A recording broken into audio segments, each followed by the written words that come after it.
What is your concept about free-range farming?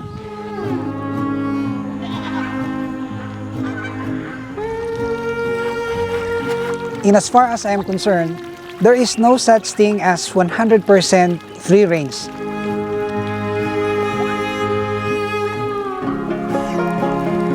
Why? Because you still have to control the movement of our pets.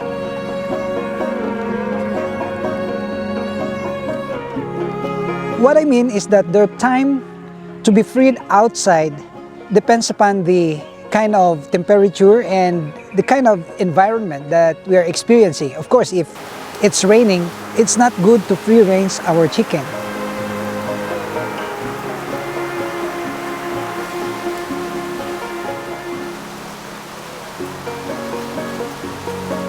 Even our goats. And no problem about the ducks and geese because they're used to the water. But for the chickens and the goats, we have to keep them safe in a shelter so that they will not get wet during the rain. And what we're trying to achieve here is the goat house. And I know that these goats will not survive, especially if they will just be allowed to be soaked in the rainwater. So this is what we are actually doing now. We are doing our best because I'm really very excited to have many goats. And come on, let's go over there and we will make some updates about our goat house.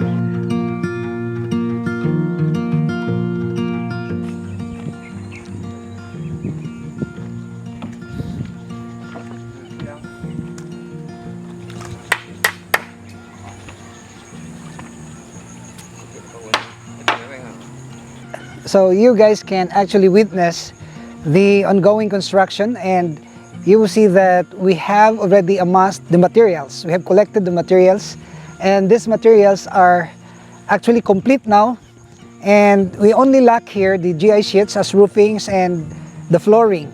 I'm thinking about the floor mat, which is made of plastic, but I'm still counting about how does it cost us.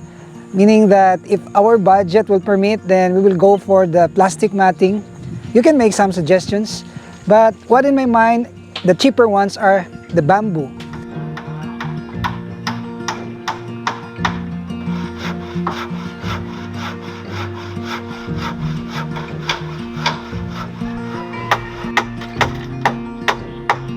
I'm very satisfied with the developments that we have here, and today's activity would be to put some bridges here so that we can attach the bamboos as our flooring.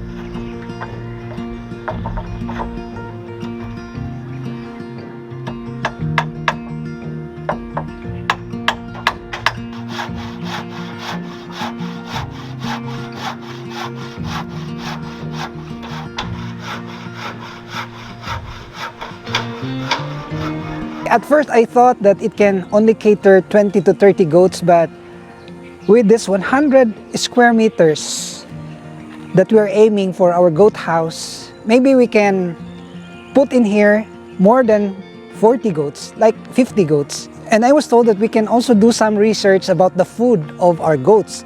As you can see here, we have vast of grasses, but these grasses are on the water. So basically, our goats could not penetrate the area because it's really deep in waters. But we can pelletize the hay and mix this with other ingredients so that we can do a massive farming of goats.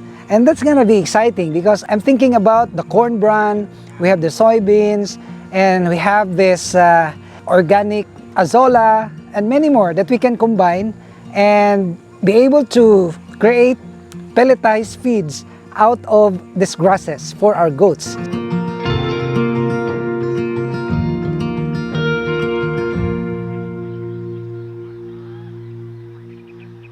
The miracle of the process of growing is actually the handmade of God. And you will see that we are actually now having some 1 foot in size average, the average size of our fruits, the white squash. And you will see that they are already good to be harvested. And I'm very fascinated about the stem because they have this powerful stem to carry the weight of the fruits. You see this one? And this is amazing. For me, it's a miracle, that's what I've said. And in our next video, we're gonna try to harvest, and maybe we can harvest around 30 or something. And this is gonna be our first harvest. And we will sell this to the market. And I have a surprise for you. We have this rolling store made out of a tricycle that we have improvised, and this is what we're gonna use when we are going to sell our products. And I expect to harvest more than 30 fruits for our next video. And please watch this out because this is an exciting activity that we're gonna do here in our vlog.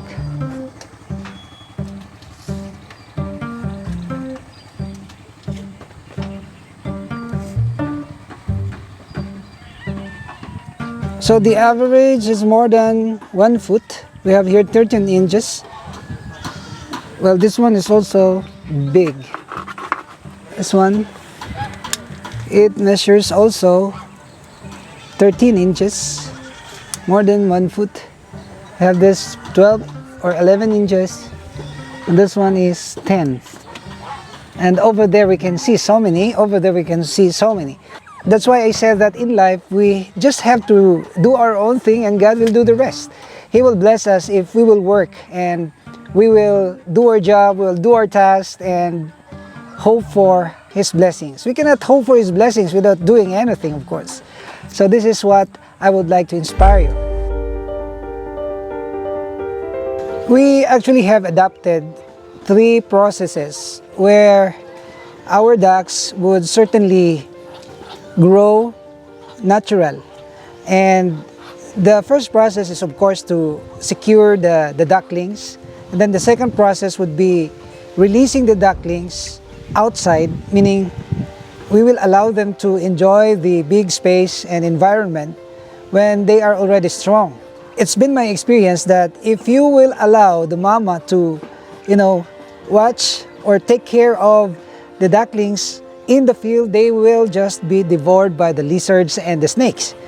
I already had videos about catching snakes here, and they're venomous. Some of them are venomous, and you will see that this is now the second process, which is to release our ducklings actually, to the field, and we will train them how to swim. Of course, I don't know if they still be taught on how to swim because it's their instinct that they can really swim, but I would like to train them to swim out there. This is an exciting activity. Okay, you will swim. You will swim. Okay, because you're already strong and big. And next week we are expecting to harvest more than a dozen of these ducklings because these ducklings have laid eggs everywhere. Oh, you will swim now and you will become a free duck.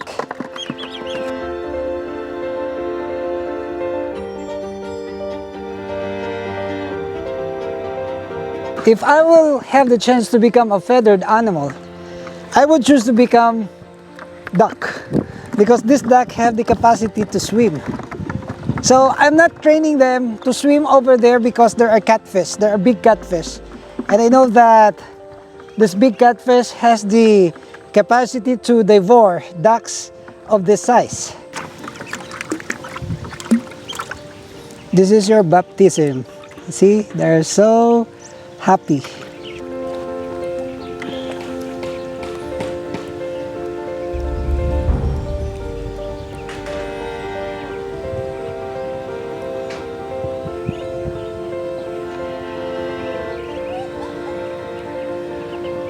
Strong dikes over here,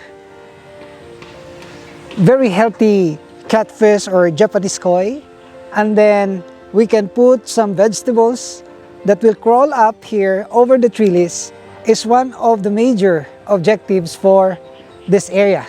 I mean, we can achieve this for this year. And we are now on the process of building a strong dike right here so that we can put our plant box and start to plant our squash and melon red squash. We have these rabbits to provide us with fertilizers, and in the future our goat can also provide us with fertilizers. So thank you guys for watching. If you are not subscribed to this channel, I humbly ask you to please subscribe and hit that notification bell, because we are uploading very informative videos on a regular basis. And these videos are educational and very challenging. I want to see you in the next video, only here at Dexter's World.